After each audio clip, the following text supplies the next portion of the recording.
especially because I was doing them opening for Louie in front of 3,000 people. So I can't be as much like responding to the crowd and like getting information that way as you can in a smaller club. Like I'm very interactive. So then it's this kind of like you're more just performing your set in that situation. And that's what that situation is.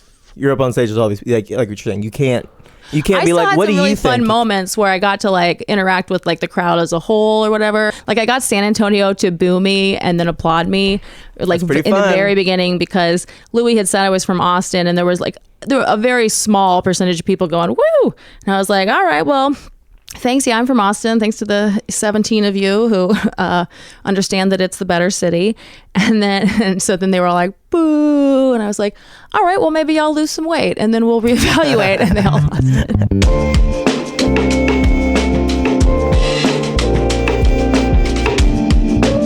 And welcome to Tyler Is Groce Podcast with me, Tyler Groce. I'm your host, and I'm talking to my successful friends about life and struggle and what I'm going through, what they're going through. We're connecting all to figure out how I can beat them at whatever they're doing, or at least learn from them. And today we got to go and we got Arielle Isaac Norman. What? Austin comics, been all over, done so many fun things, and we get into it all on the podcast, so go ahead and check that out. Ellen DeGenderless on Instagram. Ellen DeGenderless. Ain't got no gender, don't have it, don't need it. Okay, it was a real interesting podcast. Arielle's a really interesting person, and I had a good time talking to her, so go ahead and check her out. Enjoy this episode. I'm getting back into the swing of things. It's feeling good. I can feel rusty, but I'm feeling like I'm pushing past it, and you're gonna enjoy this episode, so I'm happy to be back doing these, and you're gonna see more, so enjoy.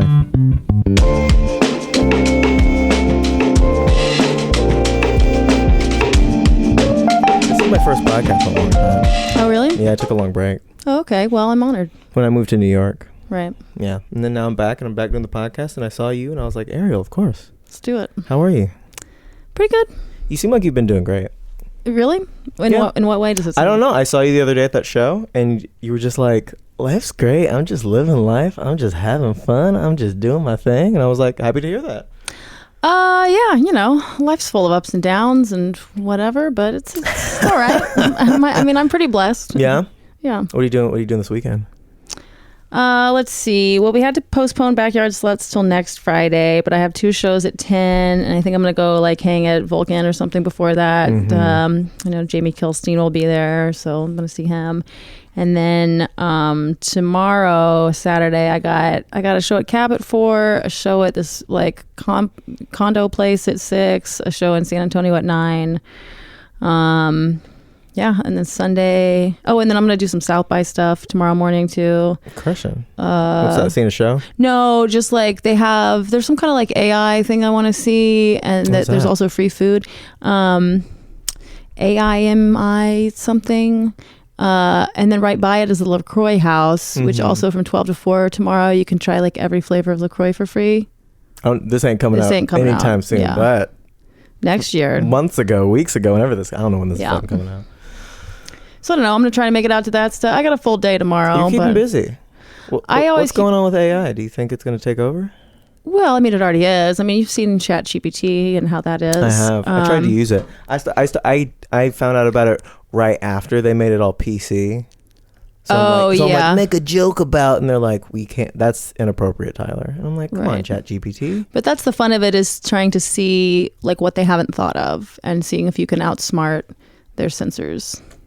But I haven't played with it much. I asked it to write a Dave Chappelle style joke because I just wanted to see what happened. It was like a shitty joke, and then they just added a bunch of extra shit to it. Yeah. So it's like, why the chicken cross the road? To get to the other side. You know what I mean? Because chickens be on one side, and they gotta get to the other. And I'm like, this is what you think of? That's racist, that is. They did the voice, too. I was copying them. Yeah, you could see, like, they were spelling words funny. Yeah. Yeah. And Dave Chappelle speaks very well. Yeah. He'll throw it, he'll code switch, but I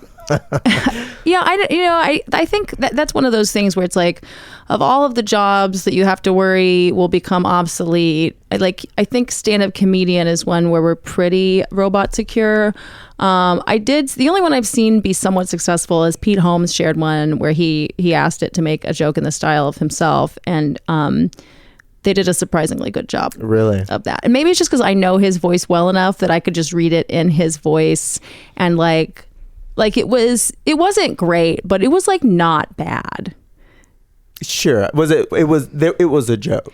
It was and especially because Pete, it's like his, so much of what he does is like kind of speaks with wonder about something, and then funny. And then shows a little bit of an absurdity. So like I think there's something about it that seemed like it was easier for the computer to kind of figure that out than like figuring out the magic behind Dave Chappelle. Either way, like I almost think even on a like sort of deeper level, even if AI can get good at writing jokes, people are still going to appreciate, like they're still going to prefer to know that it came from a human mind.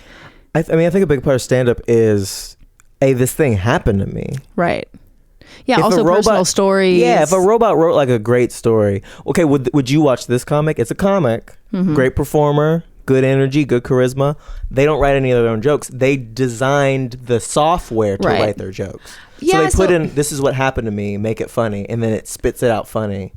Right. Like it'd be interesting to see if we really liked that, or if there was a part of us that was disturbed by knowing that. You might not even know it though, some comics, and we all might start doing it where we're punching up our jokes with AI or whatever. Like that some amount of it like needs to come from you so that you have your story, your voice there. But like you might be able to improve, come up with or improve tags and punchlines through that at some point. Like, I don't know. It'll be really interesting to see how we all kind of utilize it. But I think that beyond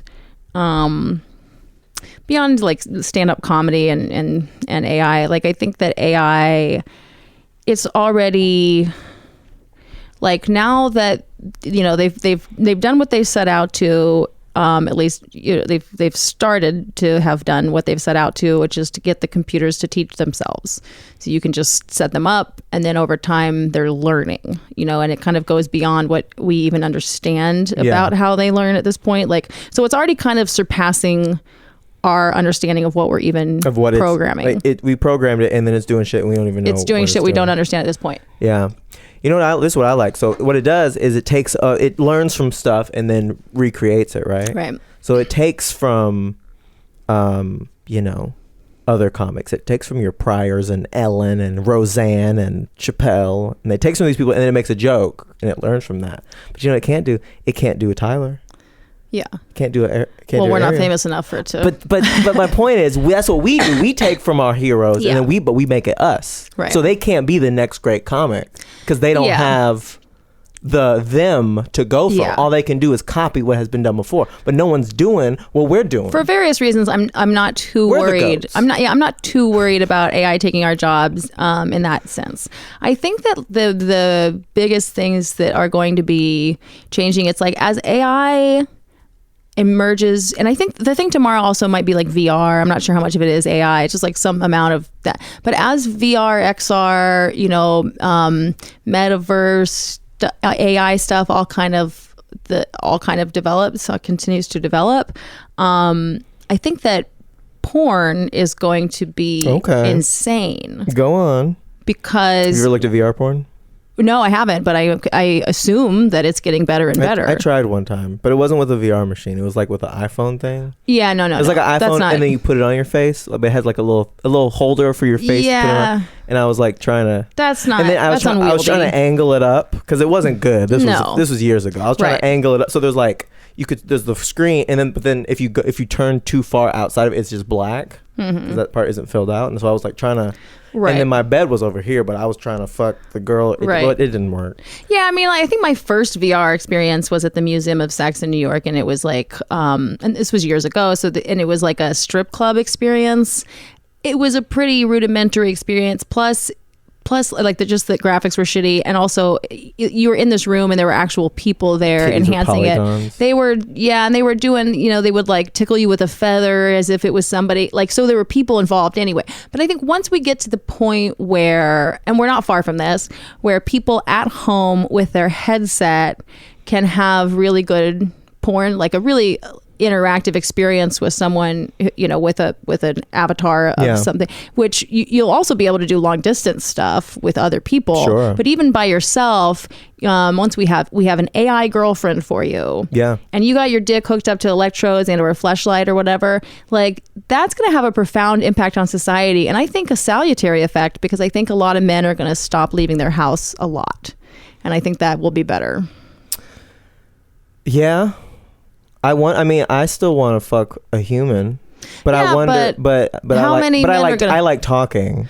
Right. I like a cuddle. Right. I like, you want a drink? I like getting a drink. Consider the men who are I like it when they go to the bathroom and they splash, they do whatever they do and they come out refreshed. They smell good. Yeah. I mean, so consider the men who are really, really bad at talking to women and have no game and are like, you know, pretty unable to even get laid. So like just incel types, number one, like this is going to capture them and great. Maybe they'll shoot up schools less and stuff.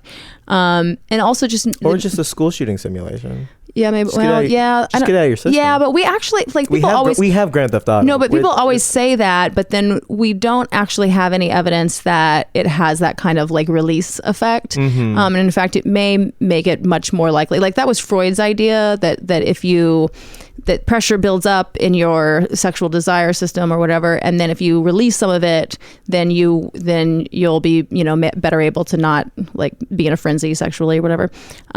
But it doesn't, like, he thought that way because we're always analogizing to whatever the current technology is. We always analogize our brain to whatever the current technology is. So right now we think of our brains as really complicated computers. Right. But when Freud was thinking about that, steam engines were the newer thing. And so he was thinking about it as like releasing steam, the way the steam valves are. Yeah. And so we all still talk in that language of like, you just need to release, you know, like it'll help relieve the pressure of that. Yeah, and that's all. Whereas the reality is, like, it seems to me like the more porn, the more masturbation, the more you want more and more. You want more and more. Yeah. Snowballing effect. Yeah, if anything. That came from the Eskimo people, because that's technology. Their main technology is a snowball. That's where we get that from. Yeah. So I think, you know, the idea that it's gonna that school shooting, like, if anything, I think people are more correct to be afraid of shooting video games. I think if you had a school shooting video game. Yeah, but there's not like people. There's healthier ways to figure out how to help people with their problems than being like, just shoot people in this VR simulation. That can't possibly have mostly a joke, right? I know, but a lot of people have that thought. Like when it comes to like, you know, like pedophiles and how to help them. Like, well, just give them a child doll. That's actually better for them. And I'm like, yeah, we don't have any good science that's going to help. That actually might just give them more of an appetite for the kid themselves, you know. So like, I hesitate for all that stuff. But I think that when it comes to, like I said, incels, it's going to help them. It's also, and help them in terms of just keeping them off our streets. And then, you know, a lot of men are just like straight up misogynists and don't really like women, but they just want to fuck. And like, they might be much happier to program just a dumb, kind bitch, you know, like a dumb, kind bimbo for their AI. You know what I mean? What I would give for a dumb, kind bitch. Yeah. You know. What I would give. But I just think, you know, the streets are $5,000 to $10,000, I think, and it won't even cost that much, and you know, there'll be less traffic. Yeah, there'll be fewer men around. I think. What do you think it's going to do for women? You're forgetting all about women. I'm not forgetting all about women because porn? Are they going to be? But women just aren't as into porn, and so it's not going to be. You could find you know, I don't know. What do women like? What do women like? Generally, please tell me. In terms of sexual. You know, or emotional, what kind of emotional needs might, right? But just in terms of sexual stuff, like erotica is much more appealing to women in general than porn. Now, once it's like totally VR and you're hooking, you know, maybe some people are going to do that, but it's going to be way more men are involved in that than women. It's just the way women are.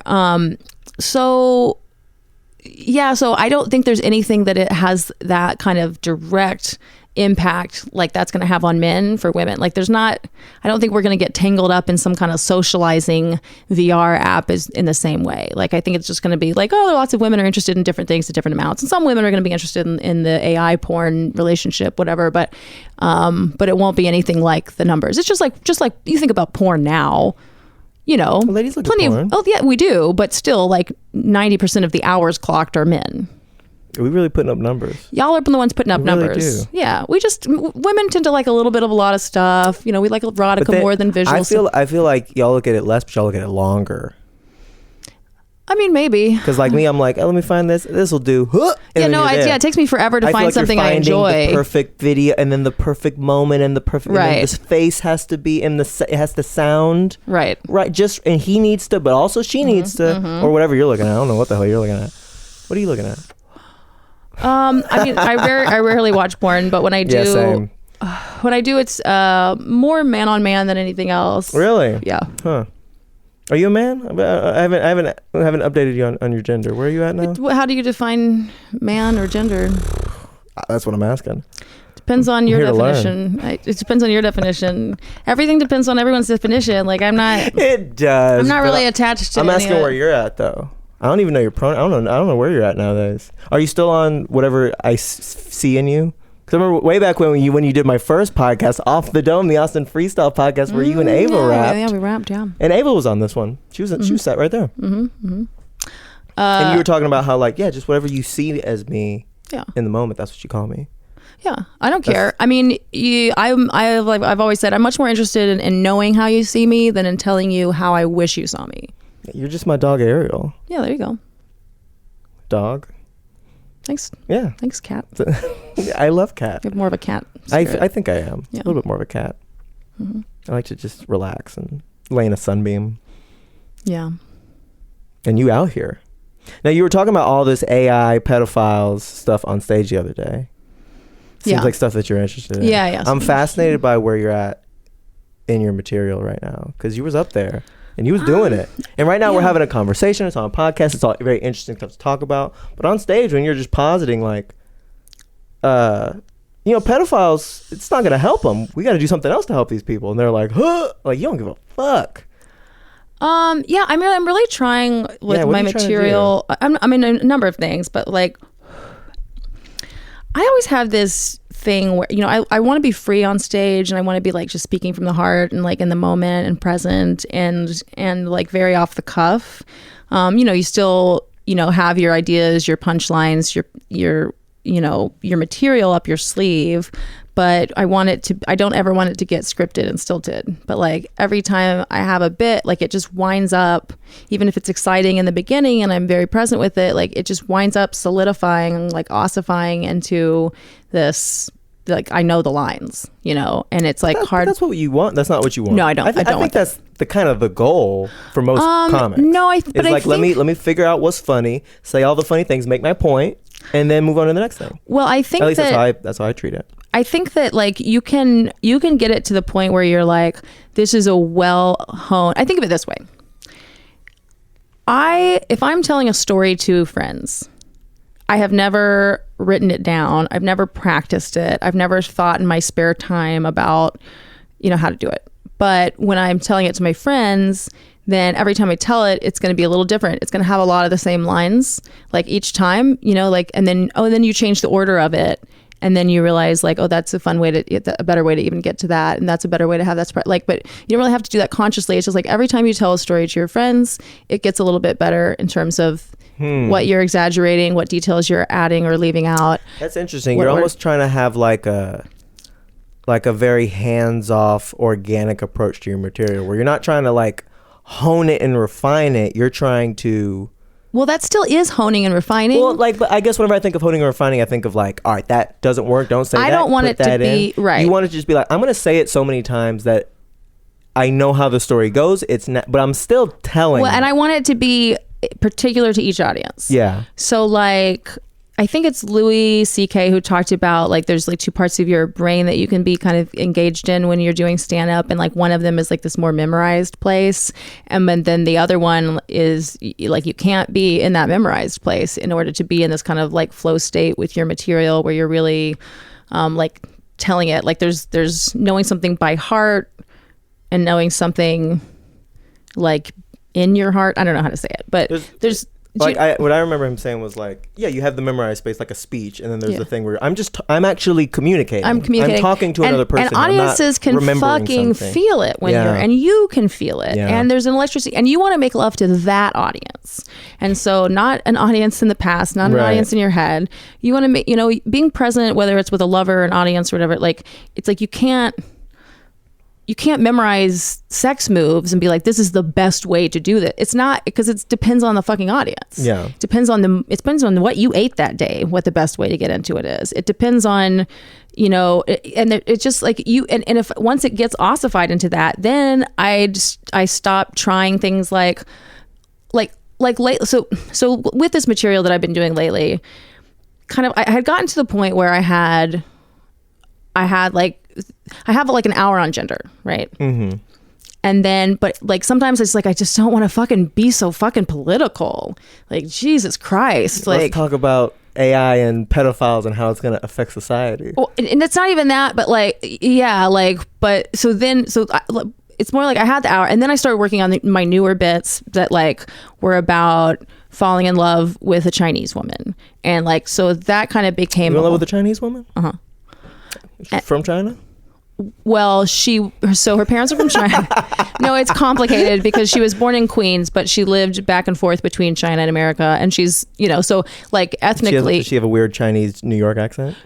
No, it's not weird. It's great because I'm very particular about accents, and it's very subtle. I mean? No, it's a very subtle Chinese accent. It's like very subtle, and I love those kinds of things. I love an accent that's subtle, and I love like a hybrid accent. And like, because we both talk about it, where we're both like, yeah, like if she sounded too Chinese, like that accent where you're like, where you're not a native. Here, too Chinese. I'm not attracted, like, or just like if I'm watching porn, or if I turn on a porn and there's chicks that look hot to me, but then once they open their mouth, they have like an Eastern European accent, I'm out. And I feel bad about, I would love to be attracted to people, but I'm pretty like even Australian or English. Yeah. It's not even about that. It's like if they have a thick enough, I can't take them seriously as a sexual. I get it. I was watching porn one time with the Asian girl, and when she came, she went dun dun dun dun dun, and I was like, takes me out of it. Mm-hmm. I didn't like it. Did she go like this? Whoa, we gotta blur that out. Do it. I don't know. We'll see what happens. That's something I like exploring. Like I was just talking about this on stage last night. Like one of the ways that, because I joke about how, like, as opposed to feeling less racist, which you would think, you know, I'm dating interracially, I'm less racist now. You wind up feeling more racist in a number of ways, or at least I do, because I'm paying attention. But like, one of them is just the fact that we can make all the racial jokes that we want because we love each other so much. Right. You know, when you're in love, you trust each other to make these jokes out of love, and it's just pure fun. Like, it's the same thing with a good friend. Yeah. You know, and so once you love someone, like, you get to make all of these jokes, but like the culture with the, like, as woke as things have gotten, like, it's like people are acting like those jokes are inherently bad. Like, I feel bad for the people who are in a relationship where they love each other and they're still not making those jokes. You gotta be racist.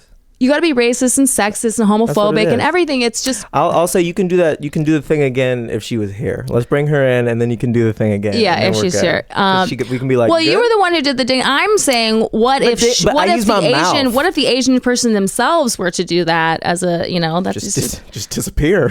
Yeah, that's it. Actually, the universe implodes. You can't have double. Okay. Yeah.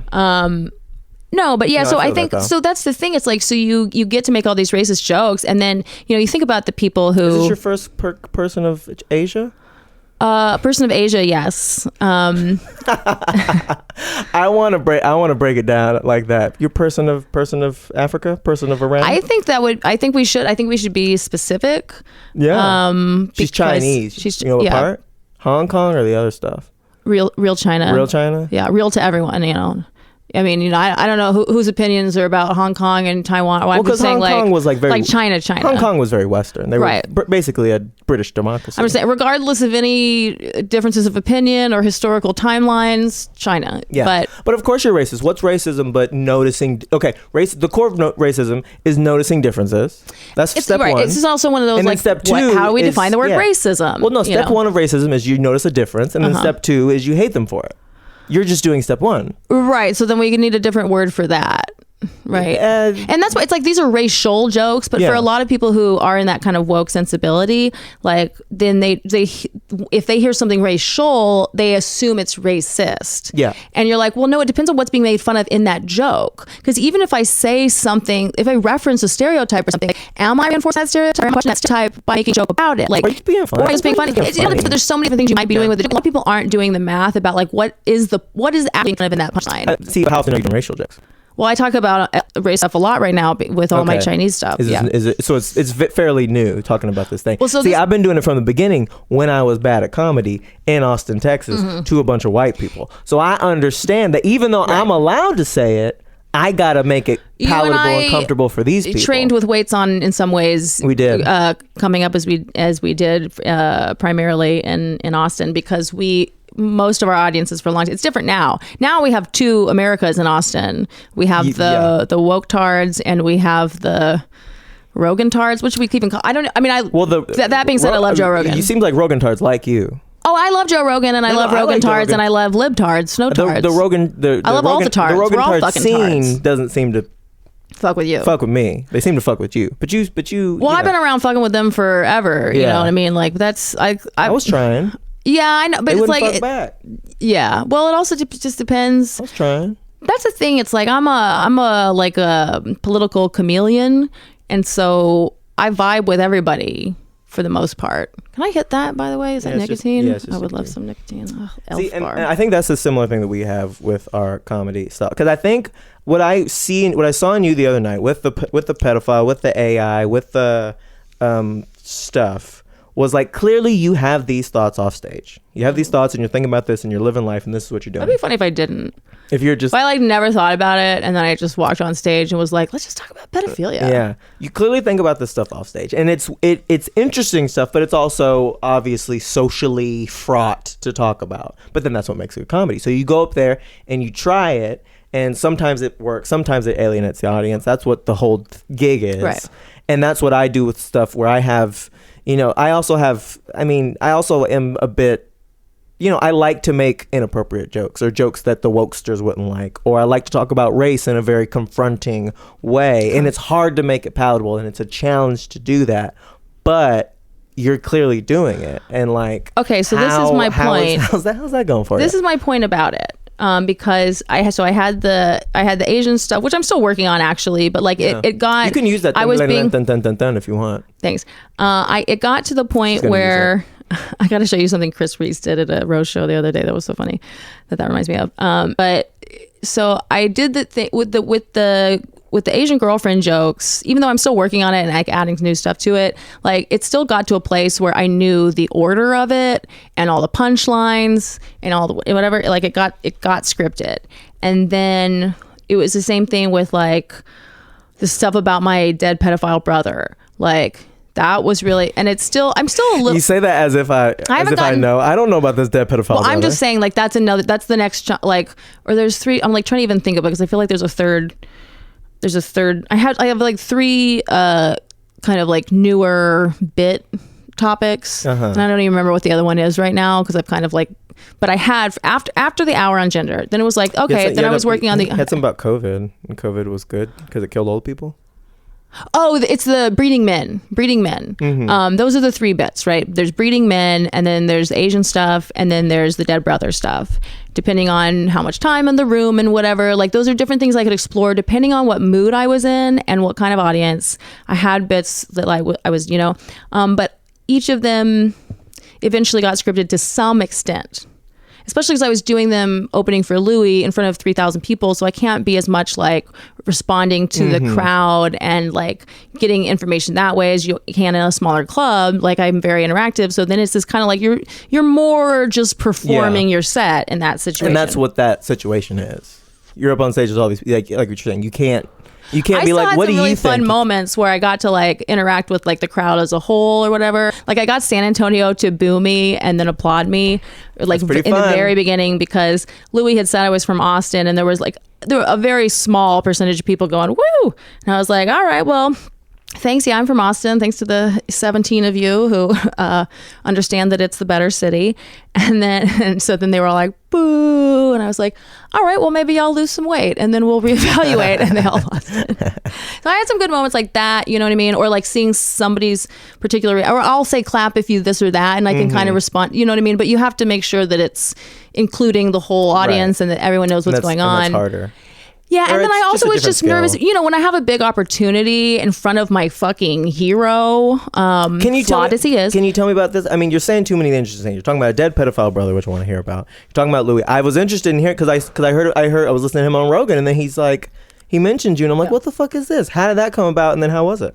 Well, let me just back up and finish the original point. Go ahead. Okay, so they had the 3 bits, and then lately, I just, because that's something I talked to Louie about too, is like, I'm trying to figure out how to just not be scripted, because I would listen to him do his hour every night, and it was like, there was a lot of stuff like happened in certain things needed to go in order, and there was definitely the like closer and the, you know, stuff that led up to the closer, but then he would keep kind of changing the order of some things, putting some things in, leaving some things out, and I would listen to him every night, like very organically say all the same things with the same punchlines and stuff, but he would say it differently every night. Like it clearly was just not scripted for him. Right. So he was able to completely have his material mastered without it getting scripted.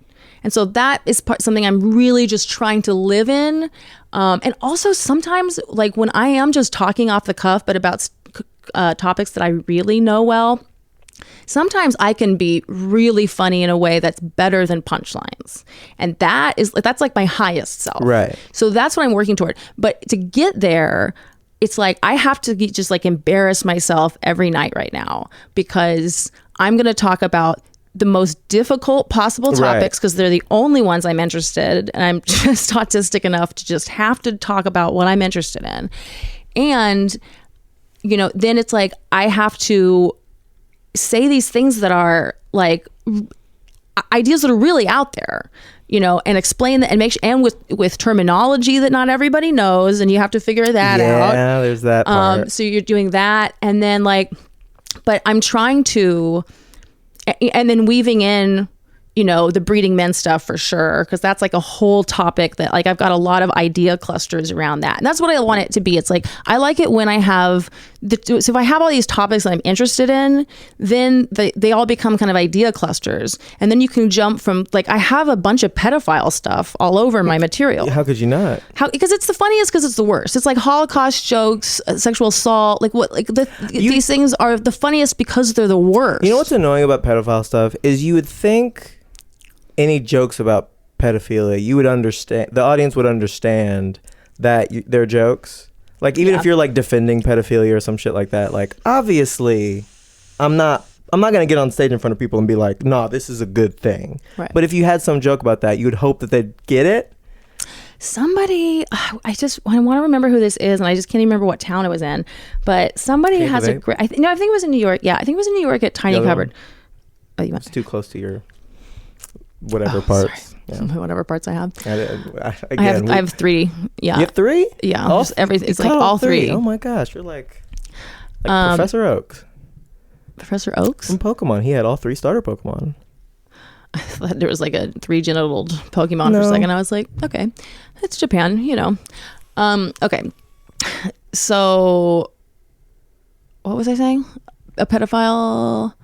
I said you think they'd understand pedophile jokes, and then you were going on. Oh, this guy had this joke. Yeah, this guy has this joke about how he's like, you know, 2 wrongs don't usually make a right, but every now and then 2 wrongs can be better. It can be better to have the 2 wrongs. He's like racism is bad and pedophilia is bad, but a racist pedophile is actually kind of better.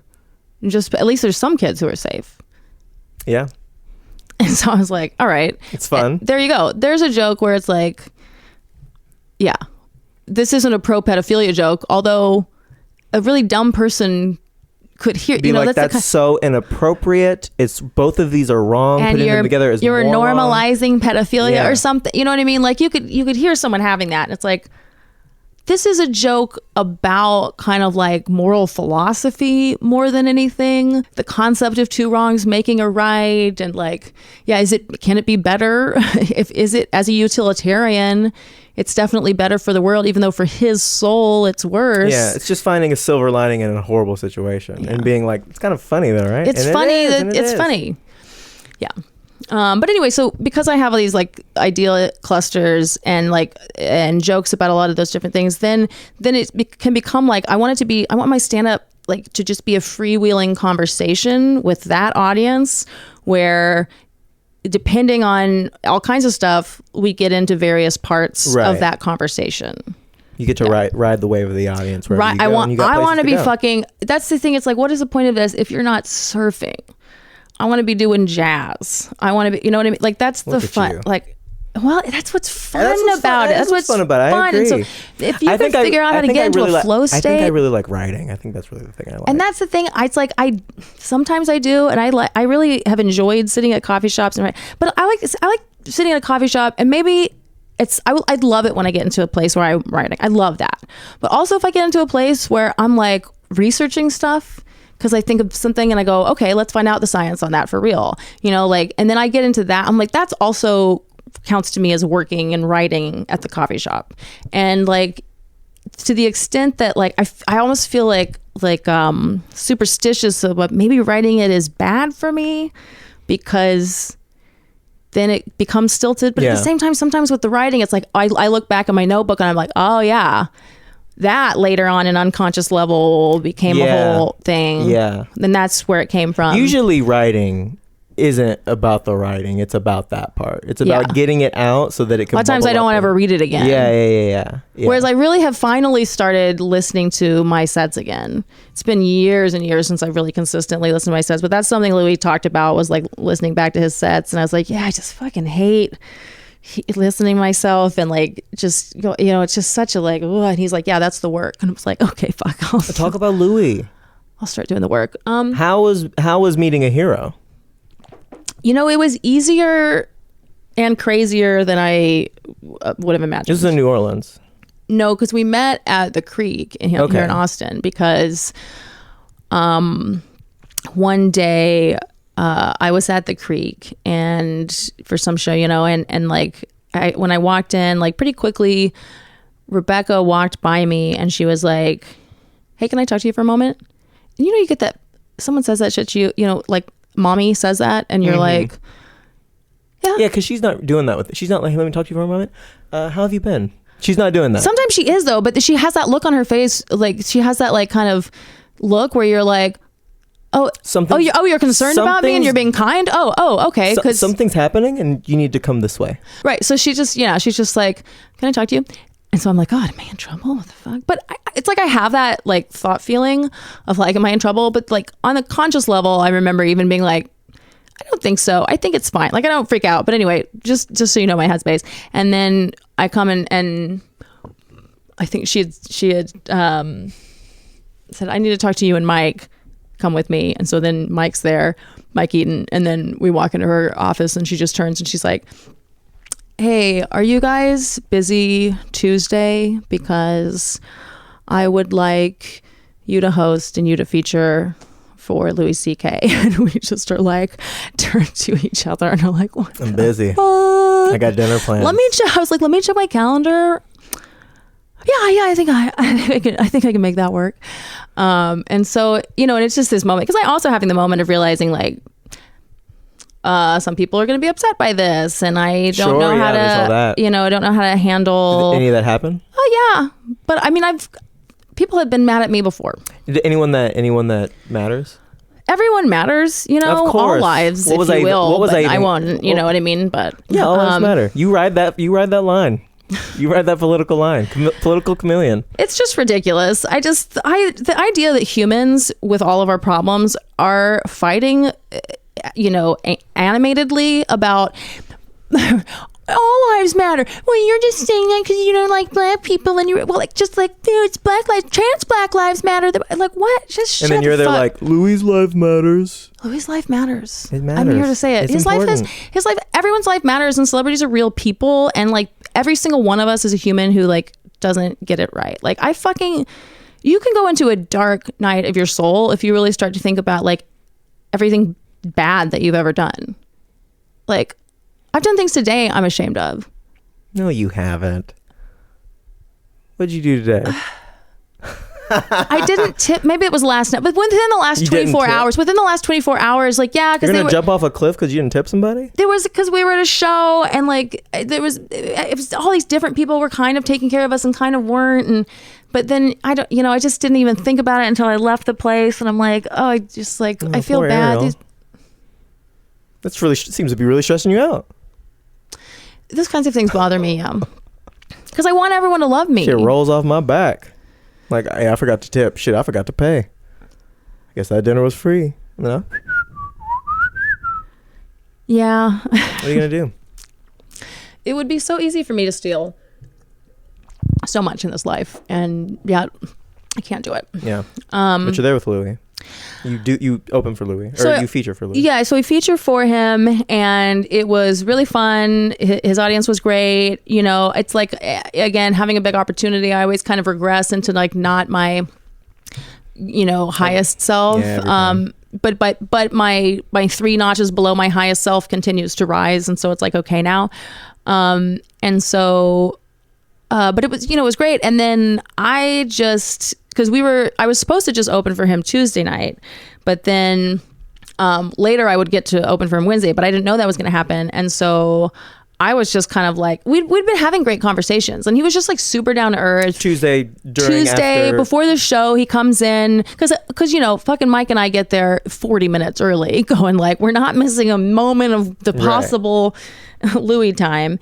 And then, so we're in the green room just being like, yep, we're the best. It's all, yep, here we go. You're gonna kill it. You're gonna kill it. And then Louie just walks in with Rebecca again. It's like, hi, I'm Louie. Good to meet you. And just he's clearly just very like kind of has like this kind of meek persona type thing. Like he's obviously used to setting people at ease this way by just being super down to earth, and he kind of knows that he's probably meeting people that like fucking love him. Right. And so it's an easy thing when you're walking into that scenario. You've had that before, right? Where you're, you just killed it on stage and now people want to talk to you. Like that's the same kind of vibe where you're like, every room he walks in, he just killed it. Yeah. You know what I mean? For the most part. I mean, now he is also a social pariah to a lot of people, but he's also constantly, love is thrown at him.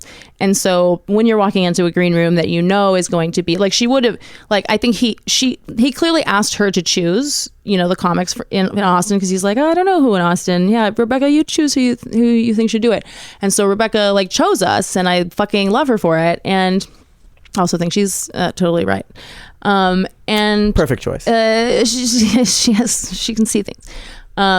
So he's walking into that, and so he's just being very down to earth, and it's just really easy to talk to him. And then so afterwards, like because again, I thought this was, what did you talk about?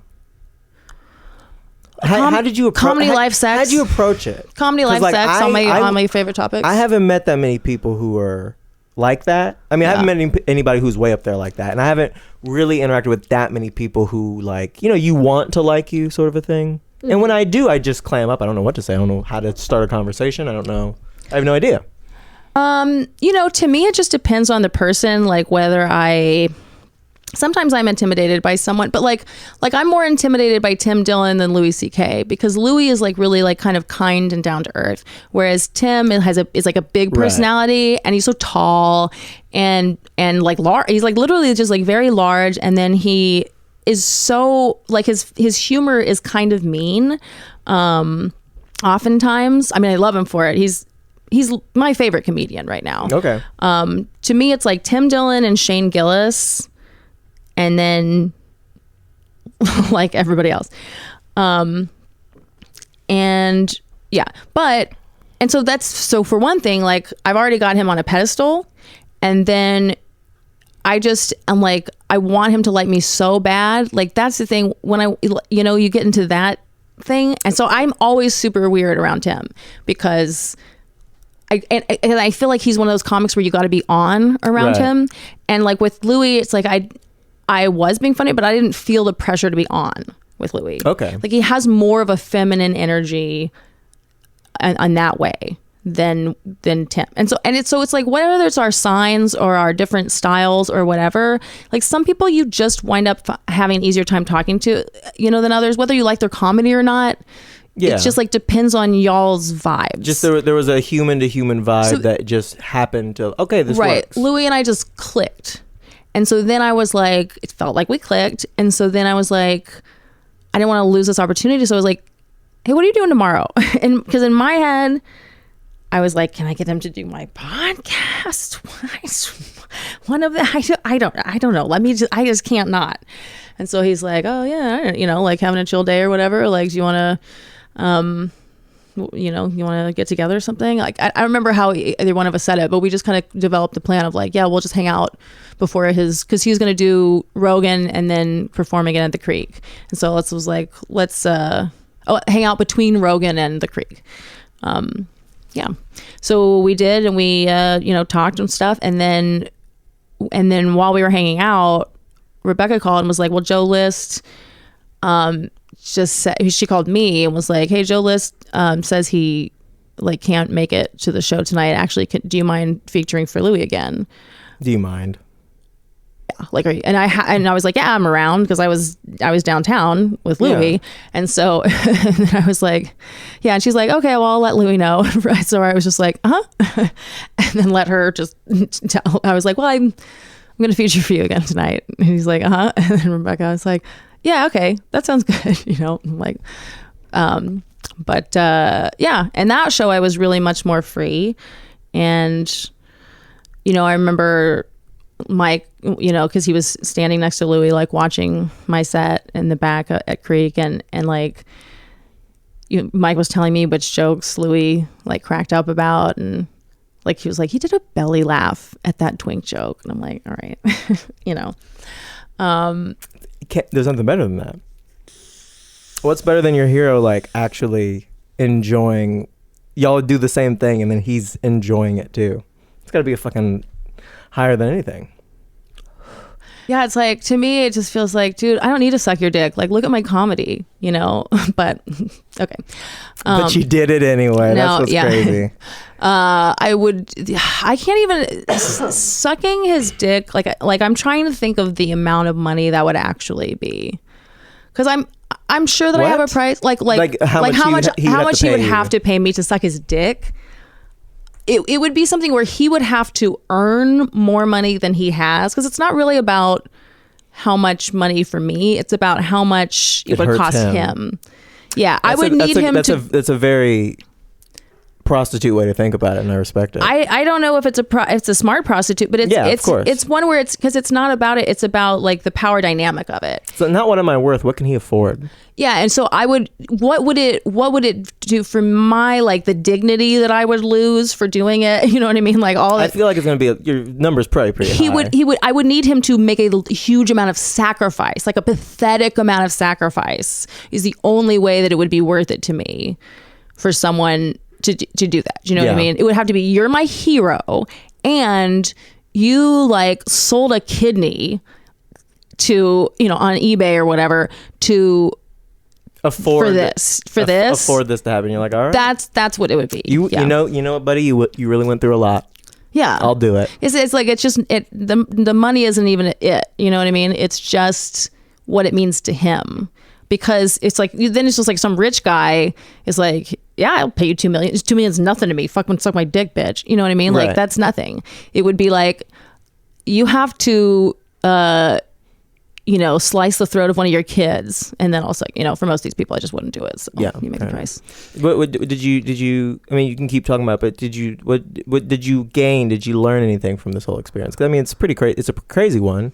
Hanging out with a hero, talking to him, talking shop. Performing for him. You did go to New Orleans. Yeah, I did New Orleans and Mobile and 2 shows in Austin and then one in San Antonio. With him? Yeah.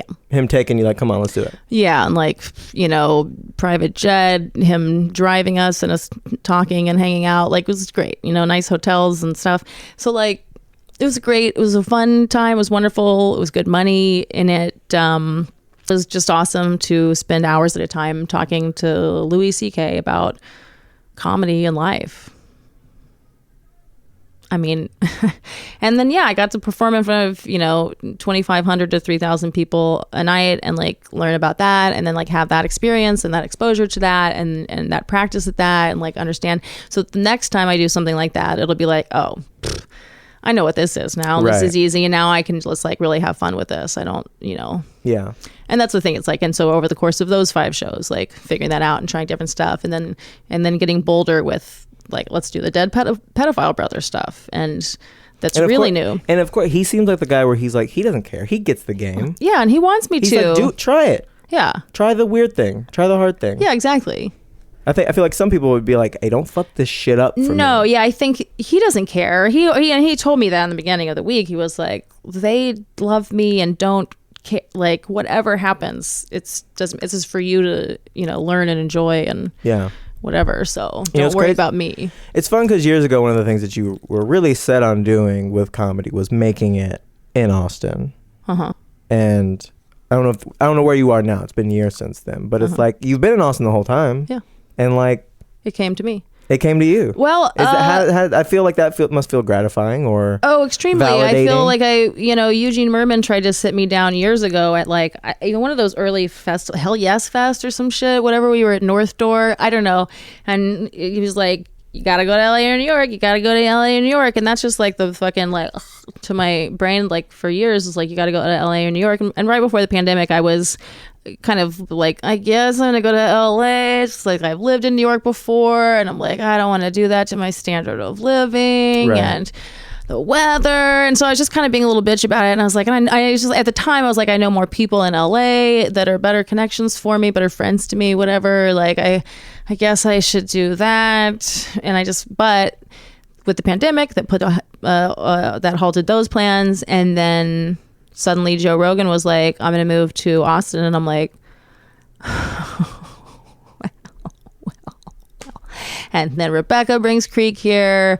And then Kill Tony, the Vulcan, all this shit. And I'm like, okay, thanks God. I've been praying for this. Let's ride this out. Let's see how this goes. So, I mean, I've always felt some amount of chagrin that like there's all these articles about Austin people being like, I hate these Joe Rogan bros, whatever, and it's changed, it's ruining. And I'm like, yeah, it's ruining everything. Austin's been being ruined all the time, whatever. It's not Slacker anymore. Yeah. So like, just fucking get over it. And meanwhile, like, this is the answer to my prayers. Because and it's a different kind of opportunity. It's not industry's not moving here. I want to do stand-up. It's like, this is like influential stand-up people are around, right, that you can get opportunities from, not in the mainstream way. I've always wanted to do stand-up and podcasts. I'm still like, I'm trying to write a TV show right now, whatever. I'm trying to write different stuff. Like, I always get distracted with like a million projects that like I just never accomplish anything of, like, but then stand-up and podcasts are the two things that I fucking love the most. And it's like, Tim Dillon's career, is he here? Yeah, he's here, but he also has places in like New York and LA now, I think. So okay, so he's around. He's around. Yeah. But that kind of thing. But I want to be around too, like New York, Austin / the road. I mean, you've been in New York several times. But yeah, and I want to transition to being like 50% New York, 33% Austin, 17% the road, something like that would be. Well, tell me, one of the things of the podcast is me, like I said, like I texted you, was me asking my successful friends about life and struggles and what you're working on personally. I'm interested in you personally too. What do you say to that? What are you working on personally? How are you trying to be better? Like, what's going on with Arielle away from necessarily comedy and career? I've always been, worked out a lot in various ways, and so right now I'm finally trying to introduce like rest days, because I've been very much. What's your workout? What's your mode? So you're thin. You seem cardio. Fuck you. You're buff. You seem cardio. Oh, I just don't seem cardio. I lift, okay? Okay, you lift. Just female. No, I lift. You must be very toned. Yeah, I'm very toned. See? And you can't see, my best features are really my arms and my legs. So thank God it's about to be the summer. So yeah, I mean, I lift several days a week and I rock climb a few days a week, like bouldering. And I do yoga classes a few times a week, sometimes just 20 to 30 minutes on my own or whatever. And then I also run, but like now it's been like 5 miles every other week. I'm kind of been down to, but I never want to stop running. And then I've been biking a lot. Cardio. Well, yeah, I'm saying I do both. I nailed it. I do everything. And I bike a lot now. I bike a lot and I bike most days. And so yeah, I mean, I've been and racquetball. And so now I have a 10-day, like my workout weeks are 10 days long. But there are 3 rest days. Now, I'll consider it a rest day if I just do a yoga class and nothing too crazy, some walking and some time in the sauna or whatever. Are you doing it? Is it or racquetball counts as a rest day? Does it help your mental health? Is it like you just look like a good strong body? What's your main motivation for it? I really don't like to pick main motivations, but I just know that mental health, absolutely. I have to exercise a lot. 2, I want to eat a lot of food, and 3, be hot. And I also want to be strong. And normally you got to pick 2, but you're doing all 3. I'm doing all of it. Hot, eat a lot, look good. Yeah.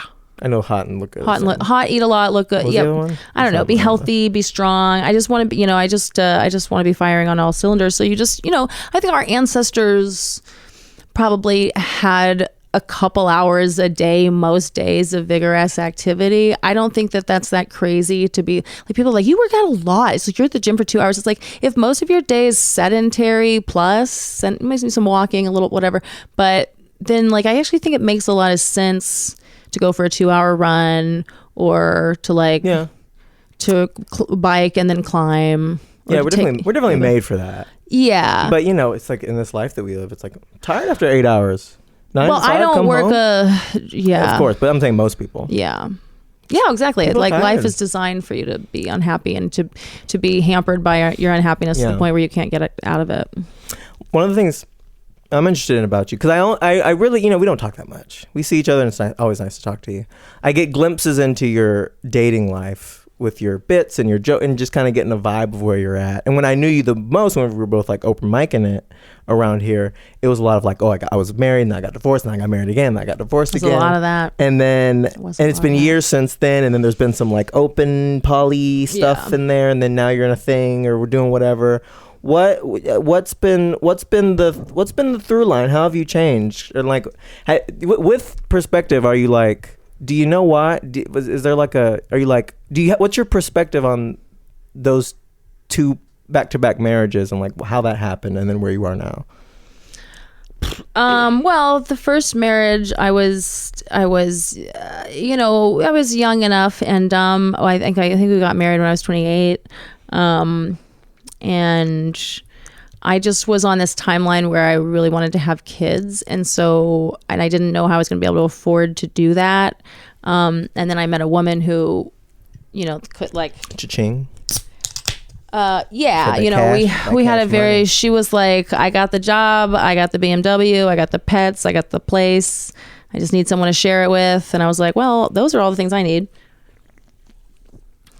And she had 2 Himalayan cats, so like, fuck you, like, what am I supposed to do? Like 10 grand cats or some shit? One of them was a flame point Oliver, who was just the most perfect cuddly thing. You could rock him like a baby. Do you know how rare that is for a cat? They don't like showing their belly. You could rock him. You could nuzzle and kiss and whatever. You could you could hold him any which way. He would just want to cuddle and lay on us at night in the cutest way. Sometimes you would just sacrifice sleep because it was like so cute. You just wanted to stare at it forever. The way he would just be. And then he wasn't like needy, but every now and then he would come up and just like paw on your leg, kind of do that to be like, well, you could hold me now if you wanted, but he wasn't needy about it. It wasn't too often. He wasn't meowing like that. He was just a perfect. Is it like that's the breed of cat? Because you get those certain breeds that are just like dogs. She also, I think Shayna was also a really good parent. She had them from the time they were twins, Hannah and Oliver, and she had them from the time they were little. And I think she was also a good parent. So it's like temperament, it's the breed, it's the temperament of them, it's the parenting, it's all of it. And Hannah was not a very good cat. Like, so it's, some of it's just temperament. She had asthma, so she was always just, it was just funny. We kind of let her die. I don't want to get into that, but anyway, so there was stuff killing a cat. Go on. We didn't kill it. It was like we allowed her to move on from this life. She doesn't seem happy about living anyway. So that was basically for security and like a kind of timeline. And then I was still like trying to get married and have kids, and I left Shayna and got with a friend of mine that we had sort of dated like 9 years before, and we had a whole history, and I'd been pining after her forever. And so I was and we were in love, and or at least we thought we were, and we certainly loved each other, and we're great friends. And we thought that we suddenly thought that we finally were like ready to be with each other, and wanted the same things enough in life. It'd been like years of knowing each other. Yeah. So we thought we were ready to be, and so we were like, we could move to Austin, and you could be a farmer and I can be a comedian, and like we can. First girl? This is the most recent ex-wife. Yeah. Katie. And so yeah, we tried that, but then ultimately it's like our what we really want in life, the lifestyle that I need to be a comedian, and lifestyle she needs to be a farmer. It's really just like didn't make sense. We were trying to fit a square peg into a round hole, and so we were just had to be like, oh, we love each other, but we can't. We got to finally. It just felt so bad because we were both on a timeline to have kids, and she's even a little older than me. So then it's like, oh, we've wasted this time. Now we still got to meet people and still figure out our careers to get to the place where we can have kids. How old are you? 36. Okay, 36. Because it's it's the thing that like where I first met you is who you are. It's like how I remember you, and it's like, of course you're a full human, and you're growing and changing and blossoming and flourishing. Oh, it's crazy. But it's like I still think of you as like 28. Oh, I know. That's everyone from Austin. It's like, of course, stuck in 2015. Yeah. But so then after her, then I was like, okay, well, at least now I can be poly and maybe sexually exploratory. Is that what you wanted to do while you were in these relationships? Yeah, I wasn't like actively thinking about it too much, but I had read Sex at Dawn and some other stuff, and then I kind of was like, I think this like makes sense for me. Like it started to just feel right and make sense to me. What about it? The exploration? Yeah, I think there's something like there's a freedom to it. There's I like the way that I connect with people when it is so like I'm attracted to very few people. Like it's like really rare that I feel any sexual desire or connection with someone, Mm-hmm. And so like if that happens, then I really want to be able to explore it. Right. And so I just think, and it's like, to me, it's like, I don't even necessarily like the sex part. I could take or leave. I would like to, but it's like, it doesn't even have to. Like, I'm more interested in the getting to know you part and having like a romance and an affair, like that you like the candles. Talking to someone and like the energy that new romance energy that you get. Like I love that, and I think a lot of people do, it's like, and the idea of like, when you fall in love with someone and you're like wanting to be with them forever, that like the idea of never, like that neither of you ever gets to fall in love with someone else again, like that feels kind of sad to me. Like if you really love someone, wouldn't you want them to fall in love again? Isn't it okay? Shouldn't we be able to trust that we can love more than one person? People insecure. Yeah, I know. I don't want to lose you, Arielle. And I'm speaking from a place where I'm like, I have a fantasy of it being like all lesbians, and that we like all like if there could be it's a big pile. A big pile sometimes, but then like maybe 2 to 7 of us in a household. Such a wide range. I'm not sure. I could go either way. 2 to 7 of us in a household, and then but having like friends that you also like get together sometimes for sex parties or whatever. Like, yeah, I don't know. I like group sex stuff a lot. So yeah. So I've been, but polyamorous and open, and it's like we have all these kind of weird terms that could kind of mean a lot of different things. It's just like, and everyone does it differently. Everyone has different rules. Everyone has different things they do. So like, I just know that I don't want a traditional relationship structure or situation. Yeah. Oh, you're still there.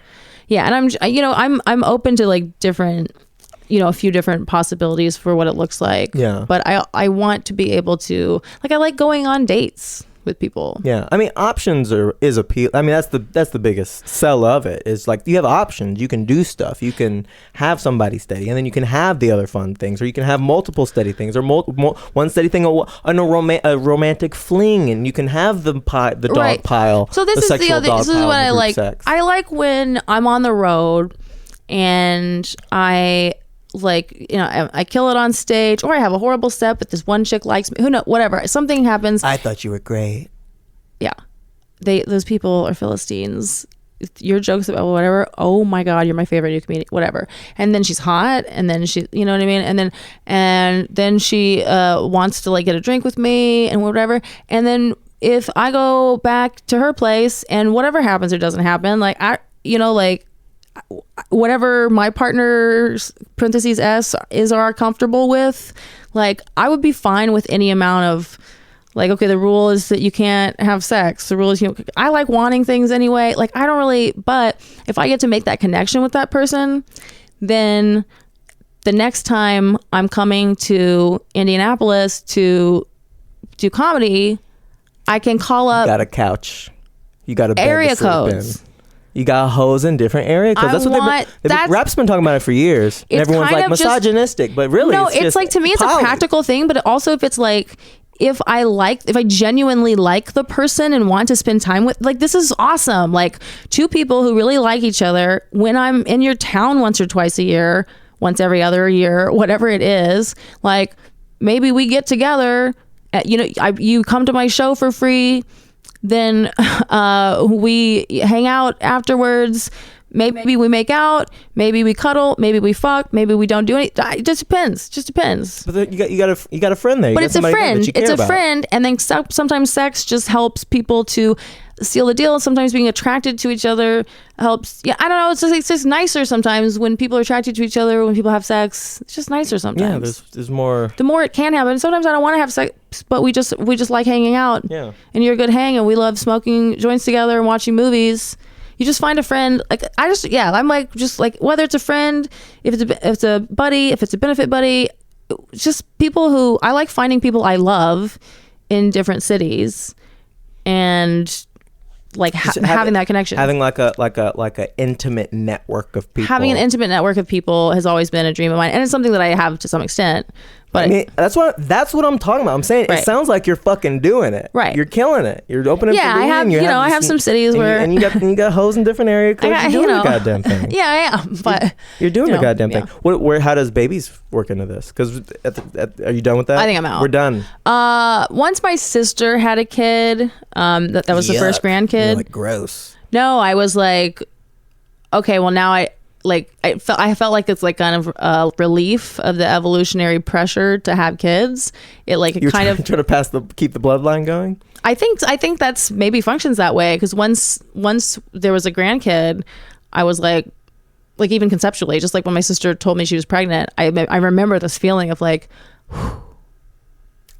Hey, thanks for taking that on, sis. Yeah, and she did a great job. She ordered some great sperm, and my niece is the cutest, best little nugget ever. Is your sister in a relationship? Yeah. Okay. That's what's up. Yeah. And then also, throw the kid into your intimate network of people. Now you got a kid to go visit. Oh yeah, I can't wait. I'm sure you like your niece. Yeah. Love your niece? Yeah, I love my niece. How old's your niece? She's almost 4. Almost 4? Just if I have a kid urge, go fucking see a kid. Oh yeah, I mean, and it's great 'cause she lives in Houston, so I get to see her all the time, and it's I try to see her as much as possible. I'm so glad, because when my sister first had her, she lived in Georgia, so this is way better. But yeah, exactly. It's friends, family, fuck buddies. It's a whole. I want. It doesn't have to be hoes in different area codes, but it can just be. But it is though. But it's fun when it is. It's fun when it is. it's fun when it is, you know, if we can get to the point where but also it's more than that. But it's more than that. But it's like that's one way I like connecting with people. And what I want, like, so with poly stuff, like what's important to me when the Chinese woman I'm in love with, when she is like dating other people, like I want them to be on my side. Like ideally we all want to fuck each other, because then that feels really good, where we're all just like, because then I don't like have to feel any jealousy or anything. It's like, hey, we all like each other, then we all fuck sometimes. Y'all can go fuck sometimes without me, like I don't care, we'll fuck sometimes without her, we'll fuck sometimes, you know, like I'm totally fine with it, like if we all want to fuck. And then like I don't feel any jealousy if we all want to fuck. What do you do when your person's dating somebody and there's nothing wrong with them per se, but you're like, but I should really like them? So that kind of thing is a little harder for me. You really don't date this person? That's hard for me if I don't really like the person. Like that's hard. What's hard about it? Because I mean, you don't have to hang out with them. Yeah, well, it takes time away, and you know, for this person. Ugh, right, exactly. Like and you're just kind of start questioning your taste of your loved ones. I don't know. There's something, it hasn't really come up. I've just imagined it and been like, oh, that would be hard. But so what happens though a lot of times is that these other people like start like saying these things that are kind of like before they haven't met me, but they'll say these things where it's kind of competitive with me, you know, or like yeah. And I was like, no, that's not the vibe. Like, no, like we're all on each other's sides. Like if we're doing this, like I love her and I want her to be happy and explore things and meet hot people and whatever. So like, don't make it a thing where you're like, well, would Arielle, you know, like, or is Arielle as good at this? Yeah, or like anything like that, or like, well, you're spending more time with Arielle. Well, it's like, that's the insecurity. So I just can't have that.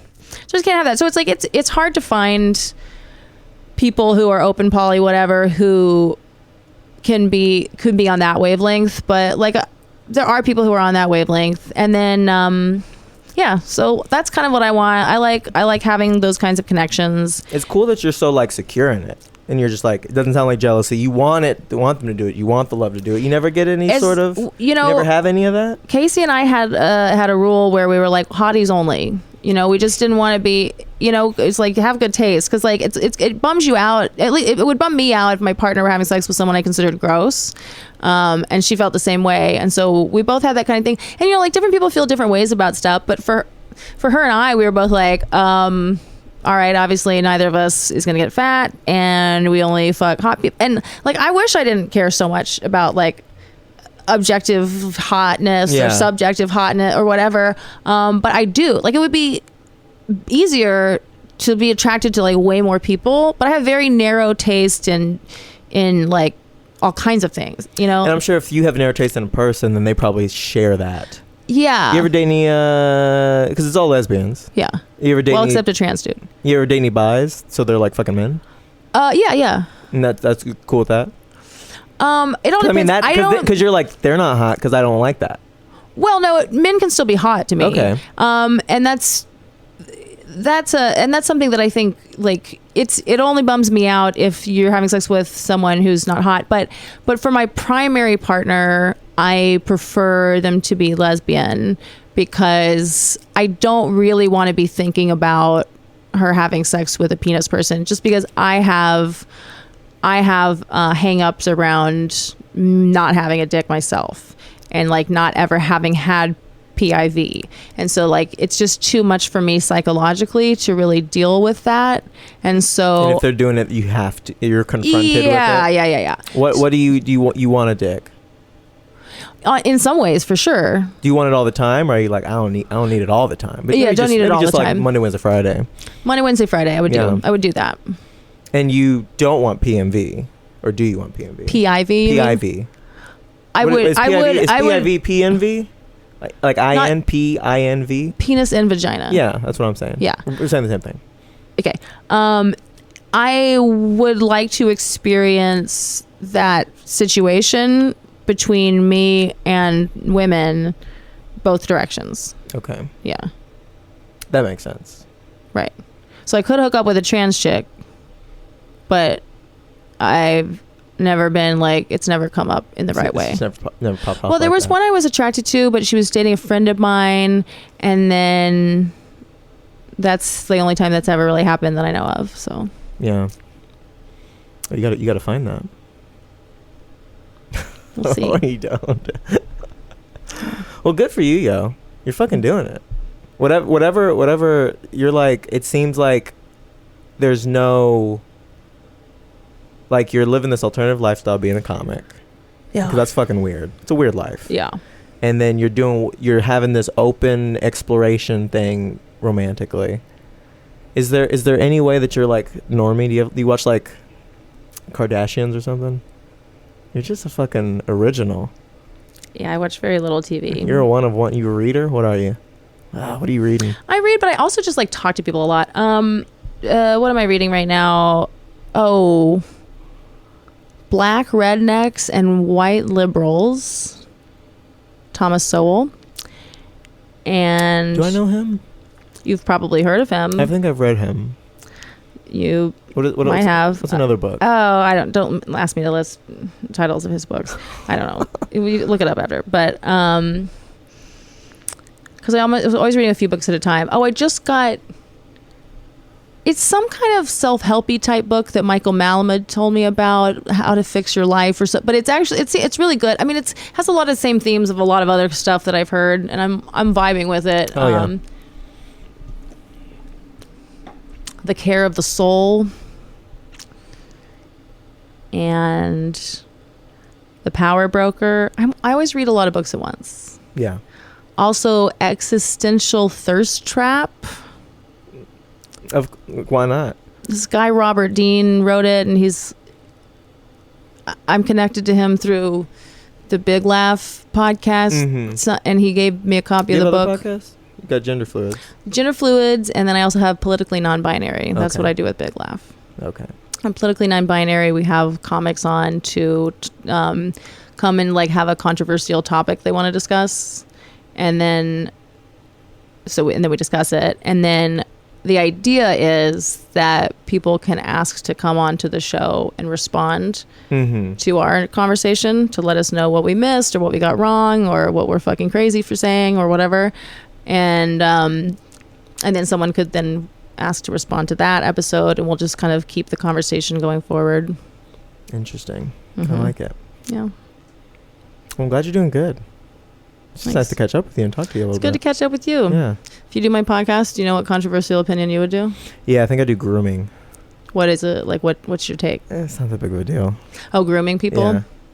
Or it's like, or the way we talk about it is too broad. It's really absurd the way we talk about it. Yeah, it's absurd the way we talk about it. It's too broad.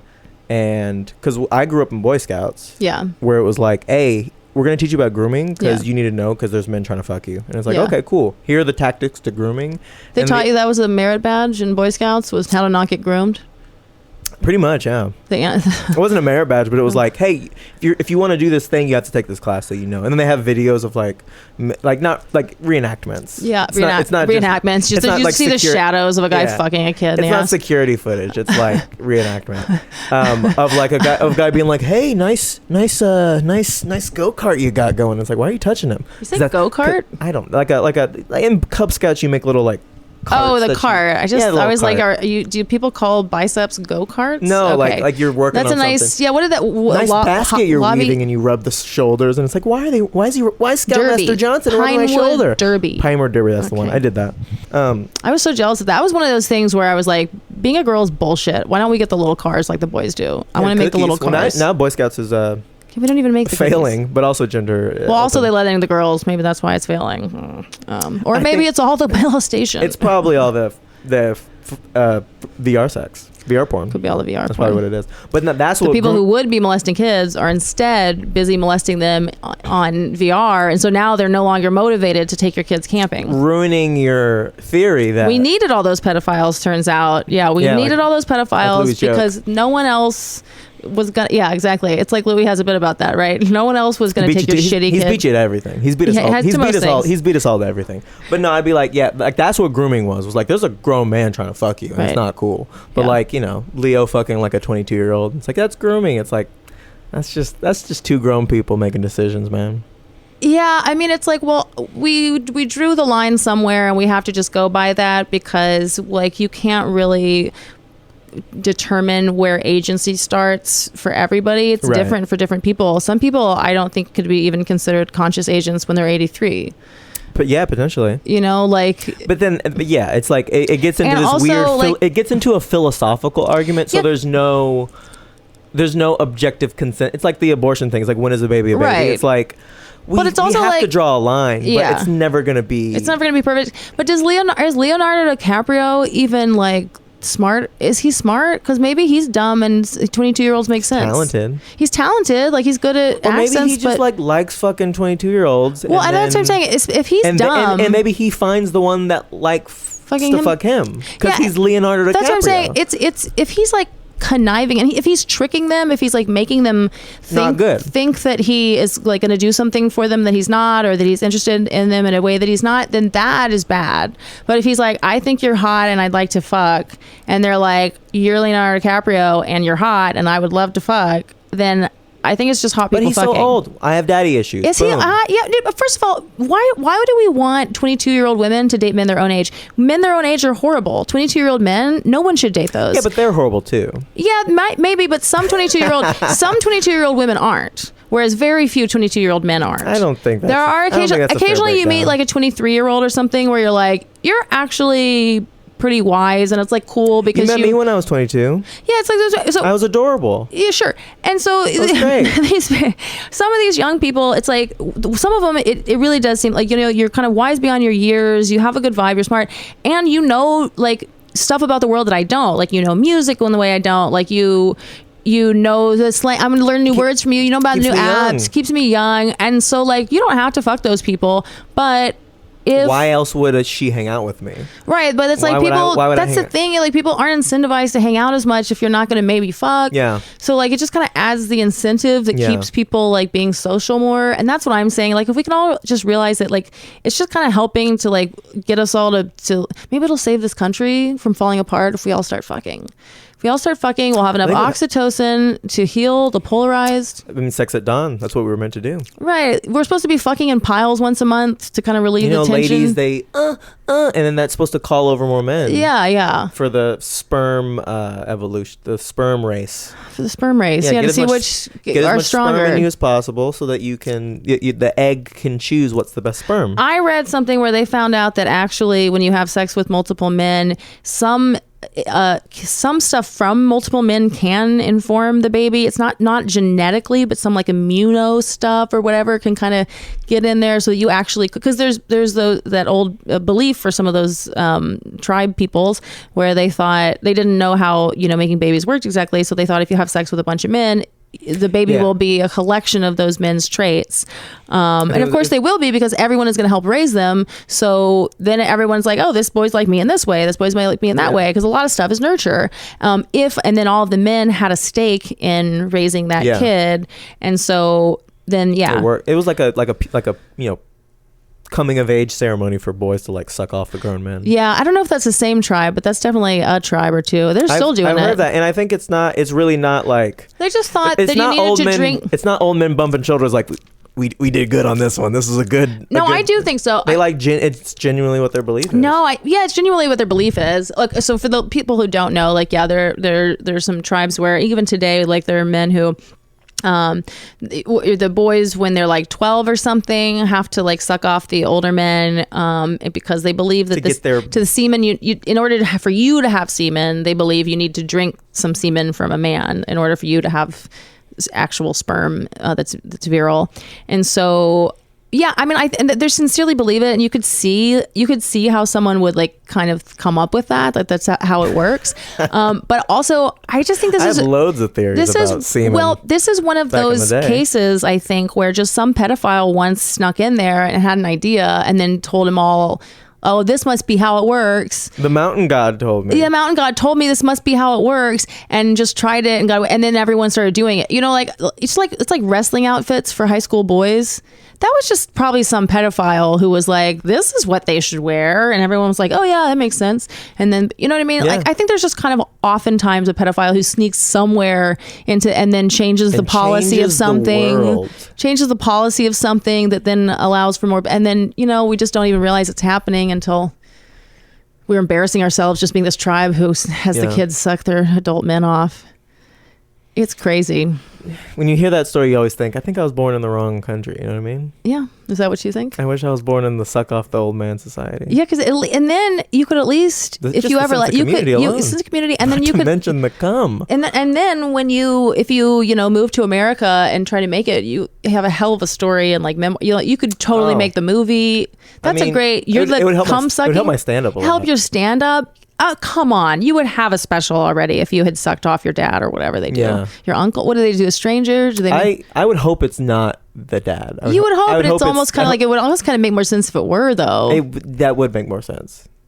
Yeah. Because, like, I sucked my father's dick and he sucked his father's dick and you're going to suck my dick. It's also possible that some of these anthropologists straight up lie, get the grant money, whatever, and go on these trips and they just come back and they're like, hey, they did drugs one day and they're like, what if we just tell them that there's a tribe where the boys are sucking off the men because they think they're not going to go in the jungle. These racists will think, oh, of course, yeah, sure, the barbaric people are doing that. Yeah, they're not coming over here. Well, let's wrap up. I got questions at the end, just to kind of half recap and half. Yeah. This is where you give me advice on how I can beat you. Oh God. And just kind of what we've been talking about. So what you got? We got any comedy advice? How you can beat me at comedy? Yeah, how do I beat you at comedy? How long have you been doing comedy? About 8, going on 8 years. So I'm like at 9, so we're not even that different. Take as many risks as you possibly can. You always think you wish you'd taken risks sooner, but it's sooner now than it will be later. So every fucking risk, except there are times when it's not time to take risks. There are opportunities and things like that where you want to take a little bit of a risk, but you don't want to but in the circumstances when you really can take a risk, you want to. And ask for things that you want. It's the same advice you get from everybody. I mean, yeah, that's what it is. Ask for but that's what I needed to hear. It's good to hear it. You gotta ask for the things that you want, and ask people how to ask for the things that you want. Advice on sex, romance, relationships. Okay, so my woman and I just came up with a system this morning where, because I'm like really bad at expressing desires. I can't even call them needs. Like, why? It's a loaded word. It's a loaded word. I think it's just I think I'm being a little bit Asperger's-y and literal about it, where I'm like, I don't need. It's not a need. I'm not gonna die without That's it. just like something that comes from my mom,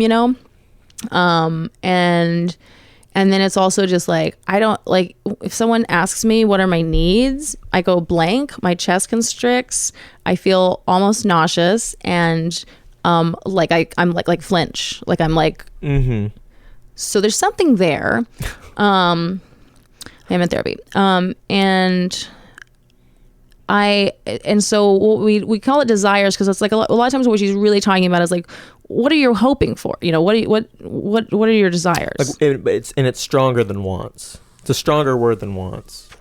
Yeah, exactly. Like, you could want all kinds of things, but what are you desiring? What do you yeah.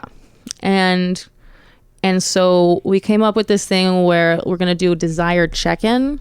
Ooh, interesting. And so it's like whoever calls for it goes first, and you say, okay, so someone said, hey, let's go to brunch this morning. Want to?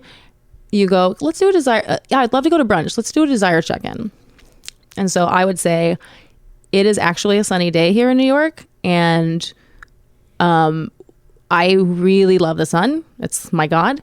And I just like, what's most important to me, like I just have this vision of being at brunch in the sun, like eating some Eggs Benedict. And like, so what's really important to me is the sunshine.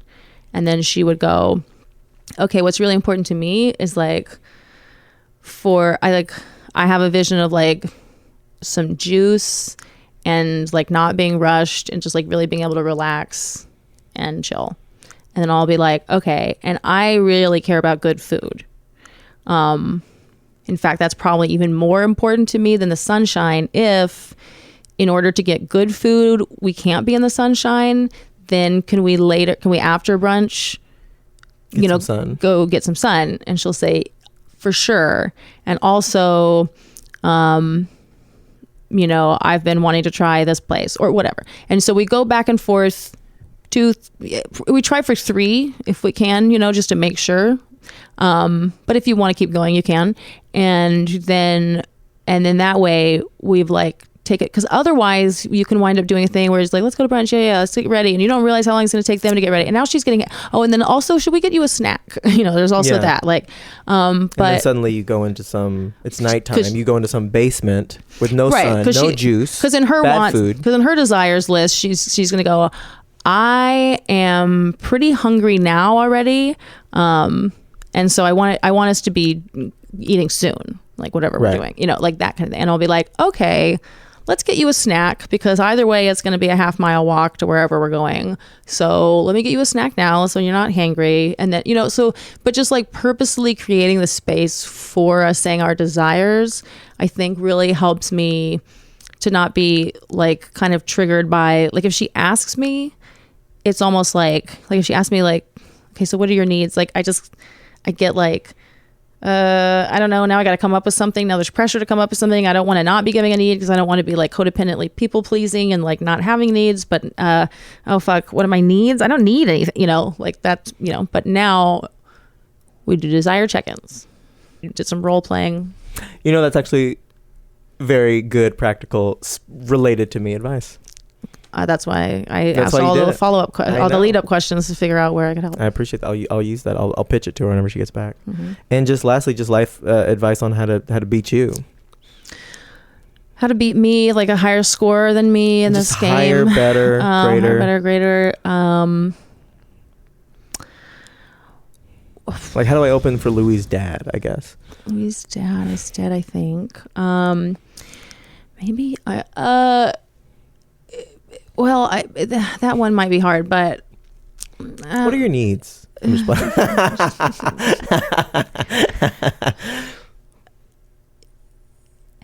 I think like if you can be more purposeful with your time than I give away a lot of time for free and without sometimes as much prioritization as I should about when I really want to, and I will hang out with like a lot of people that I should, and I'm not. So instead, if you're at actually like events, and there are people there that you could talk to that might help, probably go talk to them, and you'll get. That's my biggest thing, is like not being good at like the networking part of things. Yeah, I'm not good at that either.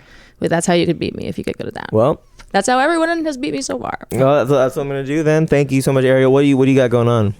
When is this coming out? No idea. Okay, well, every Tuesday at East Austin Comedy Club, I do a show at 7 p.m. called Gay Enough. And it's like a few comics, not too many, one person doing a longer set, usually me, but sometimes I'm out of town or whatever. I just have someone that I want to watch do half an hour that day. But we always have one token straight, and then everyone else is some type of gay. And usually the straight person looks gay. That's how I book that spot. Why'd you look at me when you said that? Well, it's the kind of thing where it's the kind of thing where when they get on stage, the audience doesn't go, okay, well, there's a straight one. You know what I mean? Like, where you're at least like, I can wear a crop top. Yeah, you can go for it. You can go for gay. I can wear a crop top, nail polish. But yeah, you're kind of queer anyway. You could probably just take a queer spot on the show. Okay, I have a gay joke in there. Yeah, and I just mean, like if some of these men who are claiming to be non-binary are non-binary, I would say you're non-binary then. I'll take it. Yeah. So yeah, there's that. Also, my podcast, Politically Non-Binary, if you like controversy, as I do, and then gender fluids if you're nasty. Basically, that's the breakdown. Arielle Isaac Norman. Ellen DeGenderless on Instagram. Ellen DeGenderless on Instagram. That's Arielle Norman. Thanks for talking. Arielle Isaac Norman, bitch. My bad. I knew 2015. I know. I'm stuck in 2015. It's okay. Every time a host does that, it's always like an old friend, and then it just feels like nostalgic. So it's cute. Well, thanks for chatting. Bye-bye. Bye.